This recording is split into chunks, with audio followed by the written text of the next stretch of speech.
Okay, let's unpack this. We're diving into a concept today that feels almost intuitive, once you hear it. Mm-hmm. But understanding it deeply, well, that's another thing entirely. It's this idea of the pendulum swing. That's the core of it, yeah. It basically describes how if you push something, an idea, a behavior, even like a whole society, way too far out of balance in one direction, Mhm. there's this powerful tendency for it to swing back. And often it swings just as far out of balance, but going the opposite way. Exactly. And our guide for this deep dive, Mm-hmm. it's a specific piece of source material, a message called Pendulum Swings that was shared on Era of Light. Right.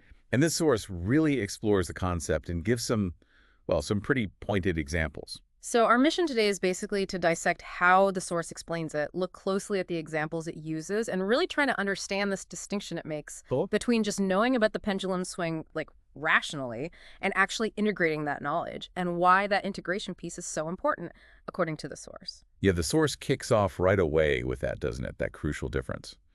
Rational understanding versus integrated understanding. Hmm. We might rationally get the concept, right? Like action, reaction makes sense. But why does the source say that just grasping it intellectually isn't enough? Well, the source points out that a purely rational understanding can be kind of limited. You might get the theory, but maybe you don't see how it's actually influencing you personally, Oh. or how it's actively shaping the society around you, like right now. It's sort of like understanding the physics of a wave, but not noticing you're actually being tossed around by one. That makes a lot of sense. You know the pattern exists, but you don't see yourself or, your world inside that pattern. Exactly. So the source uses a couple of initial examples, maybe more relatable ones, to show this idea in action. Right.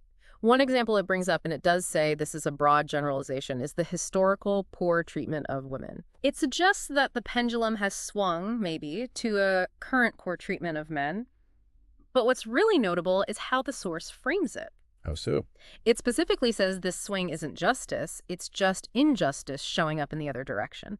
It doesn't actually heal the original imbalance, you see. Ah, so it's not about correcting. It's more like reacting with a new imbalance. Yeah. Gotcha.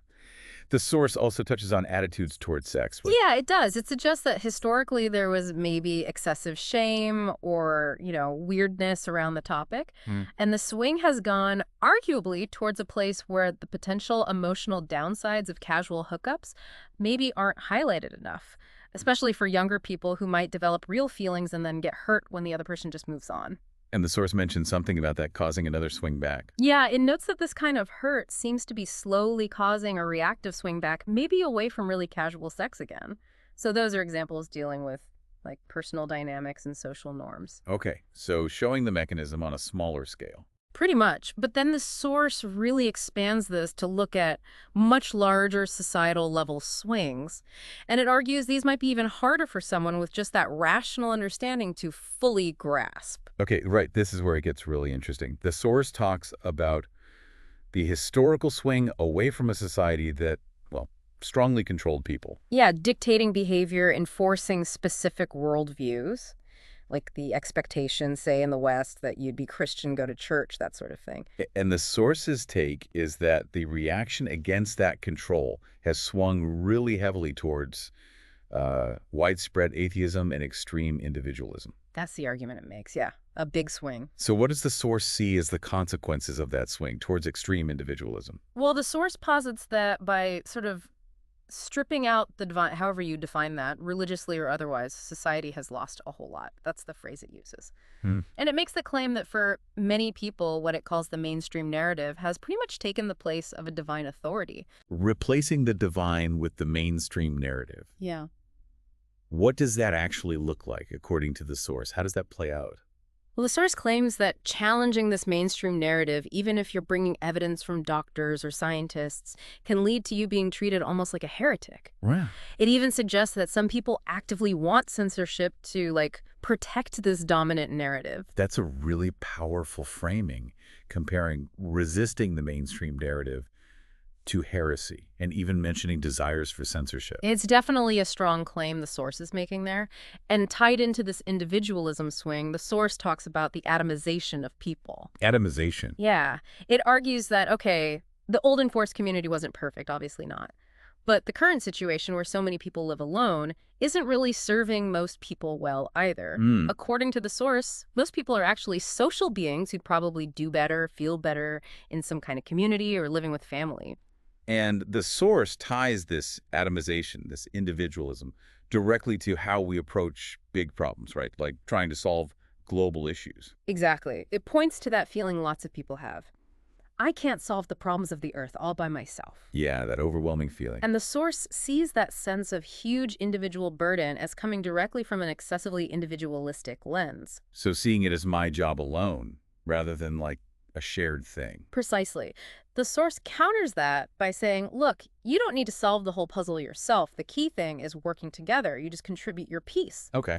It even suggests that people working on positive change are often collaborating synergistically without even knowing each other, just by, following their own inner guidance. So the source is suggesting this intense individualism can leave people feeling isolated, maybe paralyzed by big problems, and kind of blind to the power of collective effort. That's basically how the source connects those dots, yeah, within that bigger societal swing. Okay, let's shift gears a bit to another area where the source sees a really strong pendulum swing, and that's politics.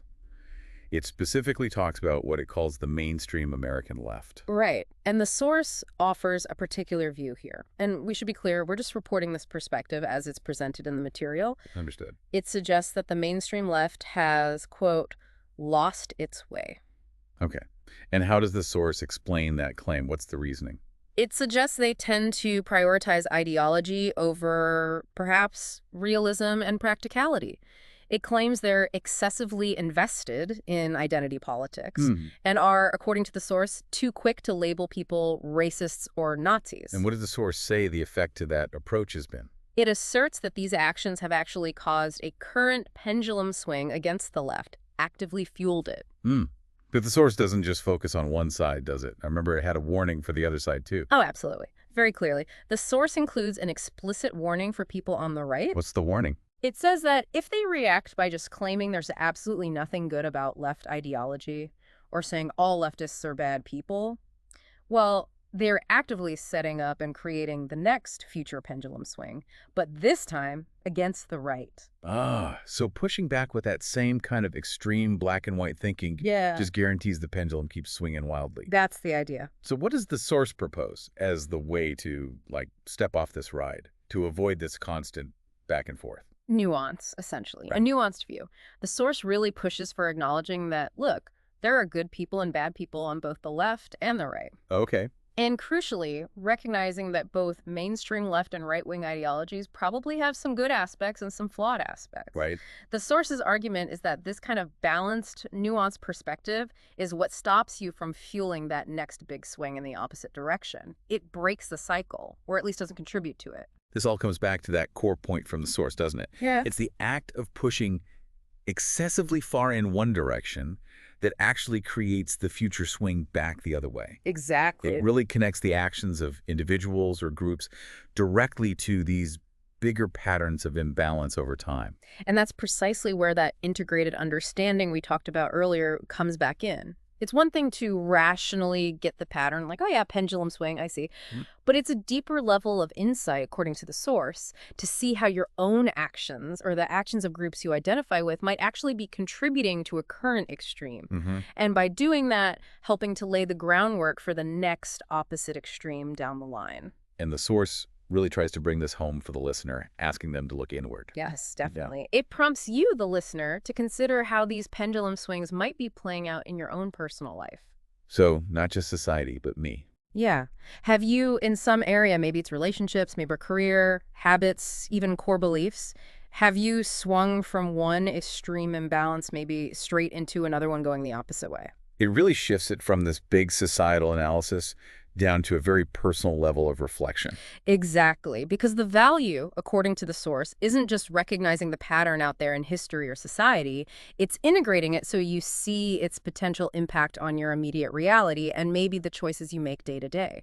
So just to recap this deep dive, guided by our source, we've explored this whole concept of the pendulum swing. We looked at interpersonal examples like gender dynamics and attitudes towards sex, then moved through those broader societal shifts like the swing from conformity to maybe extreme individualism and its potential downsides. Right, the atomization idea. Yeah, and even into the political sphere, highlighting how pushing extremes on one side can kind of feed the reaction that creates the next swing back. And the source's central message seems to be that, yeah, understanding the pattern intellectually is step one. But the real integration, the real value, comes from seeing it apply in our world right now. And maybe, most importantly, recognizing how contributing to extremes just keeps that pendulum swinging. It definitely leaves us with quite a bit to chew on. If the source argues that pushing too far creates the opposite reaction, and that maybe a more nuanced, balanced view is the way to kind of stabilize things. Right. Then, pulling directly from that concluding thought in the source, the really provocative question for you, the listener, to consider is this. Beyond the examples we talked about today, how might this whole pendulum swing concept apply to other areas of society, things we didn't even touch on? Or maybe looking even closer to home, where else can you spot this pattern potentially playing out in your own personal life? What stands out to you after thinking about all this?